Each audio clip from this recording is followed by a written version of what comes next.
le mix. Alors, de temps en temps, on pense à EDF, évidemment, en pensant tout de suite au nucléaire. Nous ne sommes pas un nucléaire de France, même si nous sommes en charge, effectivement, de la plus grande flotte nucléaire du monde, grâce à la politique française. Et donc, vous savez qu'actuellement, dans nombre de pays, donc, il y a une relance du nucléaire. Je pense que vous avez dû en dire quelques mots ce matin. Je voudrais surtout insister sur un ou deux points qui me semblent importants. Et peut-être intéressant, notamment compte tenu de ce que vous faites, de votre rôle dans la société. Les centrales nucléaires ont été conçues, les centrales actuelles ont été conçues à une époque où finalement les modèles de mécanique, de physique, de thermique, tous les modèles qu'on avait étaient principalement des modèles linéaires et macroscopiques. Donc à l'époque, nos parents ou la génération avant nous avaient pris des marges importantes pour compenser toutes les incertitudes. Vous savez très bien qu'avec les travaux scientifiques qui ont été faits depuis maintenant une vingtaine d'années, et ce qui est en train de se poursuivre, on arrive maintenant à avoir des modèles non linéaires beaucoup plus précis. On commence à avoir des travaux sur les matériaux où on commence le lien entre la structure du cristal et puis le module Young, etc., et les échelles plus grandes commencent à être sont de plus en plus prometteurs en termes de modélisation, de simulation, d'estimation. Donc petit à petit, ce que nous observons, c'est que nous sommes, comme nos collègues d'autres industries, petit à petit, nous avons la possibilité de développer nombre de modèles non linéaires, donc on a une bien meilleure connaissance des marges, et c'est ça qui nous permet de penser qu'on aura la possibilité, vraisemblablement, de pouvoir poursuivre dans de bonnes conditions de sûreté et de performance l'exploitation de nos centrales au moins à 60 ans. Je ne vais pas détailler plus. Sur le thermique à flamme, j'ai envie de dire les progrès sont continus. Je pense qu'un certain nombre d'entre vous suivez les progrès des grands constructeurs de centrales thermiques à flamme, tous les progrès qui sont faits en matière de matériaux et qui permettent de la combustion à plus haute température, donc de faire remuer dans sa tombe le camarade Carnot parce que son principe reste toujours valable et nous enquiquine en termes de rendement. Il n'empêche que, petit à petit, ça progresse. Une petite remarque au passage. On parle beaucoup de la capture du carbone et du stockage du CO2.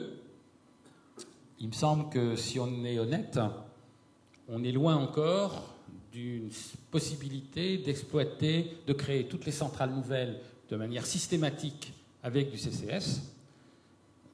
Par ailleurs, ça coûtera cher, ça coûtera au moins 20 points de rendement avec les technologies telles qu'elles sont envisagées actuellement. Et puis enfin, ne nous trompons pas, il sera extrêmement difficile de faire un rétrofit, c'est-à-dire de capturer le carbone des centrales existantes, soit qu'on n'ait pas la place, soit qu'on ne sache pas faire les piquages, les tuyaux, etc. Ce qui veut dire que les centrales actuellement construites dans le monde entier, en partie en Chine, mais pas seulement en Chine, très probablement, on ne capturera pas leur carbone. Ce qui veut dire que si on se place dans la logique de Kyoto et bientôt de Copenhague, de réduction des émissions de CO2, dans un contexte où tout ce qui nous vient du GIEC et ceux qui étudient le climat montrent que la transformation semble plus rapide que prévu, eh bien, les centrales actuelles, on aura du mal à faire que leur CO2 est stocké. Et donc, quand on fait les calculs qu'on veut aller au facteur 4, on voit qu'il y aura des vrais problèmes à traiter. Et que c'est urgent de les traiter. Et que le CCS n'est pas une solution à court terme. Et ça pose un vrai problème pour les centrales existantes. Alors, quelques mots sur les énergies renouvelables. On peut dire, on dit parfois qu'on n'a pas de limite sur l'énergie, puisque le soleil nous en envoie toujours. On a des limites sur tout ce qui est matériaux sur la Terre, mais on n'a pas de limite sur l'énergie. Alors, je vous ai mis sur ce diagramme, parce que c'est un sujet sur lequel nous travaillons aussi beaucoup, évidemment. Je vous ai mis sur ce diagramme les différentes grandes ou principales énergies renouvelables. Quand elles sont en bas, ça veut dire qu'elles sont actuellement pas rentables et que donc, si on veut les déployer, il faut des subsides gouvernementaux qui correspondent à des choix politiques. Quand on franchit la bande jaune, ça veut dire qu'on est au seuil, on a dépassé le seuil on est au seuil de rentabilité. Le seuil n'est pas le même partout. Quand vous prenez de l'énergie solaire, c'est évident que quand vous installez un panneau À Brindisi, vous l'installez dans Schleswig-Holstein en Allemagne, l'ensoleillement n'est pas le même, et donc pour le même panneau, vous n'allez pas obtenir la même quantité d'électricité. Donc le niveau de subside nécessaire dans la période actuelle, avec les panneaux actuels, n'est pas le même dans le sud de l'Italie que dans le nord de l'Allemagne, ce qui explique pourquoi je n'ai pas mis une barre toute mince, mais au contraire une espèce de ruban ici, pour montrer que le seuil dépend du pays. Bon, on peut discuter longuement de la taille des bulles. Grosso modo, quand on part vers la gauche, ça veut dire qu'on utilise de plus en plus le potentiel existant et qu'il en reste de moins en moins. Donc, je vous ai mis les bulles que nous pensons être les principales pour les années 2050. Il faut être extrêmement modeste. On peut raisonnablement penser qu'on sait 2010, qu'on connaît les technologies qui seront déployées en 2020. Peut-être 2030, compte tenu des vitesses de déploiement industriel et sociétal dans les différents pays. Sur 2050, il faut être modeste. Il y a certainement des technologies que nous ne connaissons pas qui existeront à cet horizon-là. Ceci étant, ça donne quand même un certain nombre d'ordres de grandeur. Je vous ai mis ici en bas, m'excusez, c'est la version anglaise du transparent, le fait que toutes ces énergies n'ont pas les mêmes caractéristiques. Donc à puissance donnée, elles ne donneront pas la même quantité d'énergie sur l'année.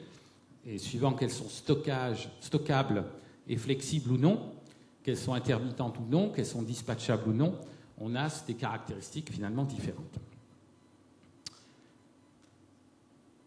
Je vous ai mis là, juste pour le fun, 2 minutes, la comparaison, les courbes de croissance de l'éolien dans 3 pays. J'ai ajouté l'Italie il n'y a pas longtemps. On a des courbes à peu près analogues. Vous avez un décalage dans le temps, c'est l'Allemagne qui est en tête, l'Espagne après, la France ensuite, avec des caractéristiques extrêmement différentes de la météo de chacun de ces pays, ce qui a des conséquences sur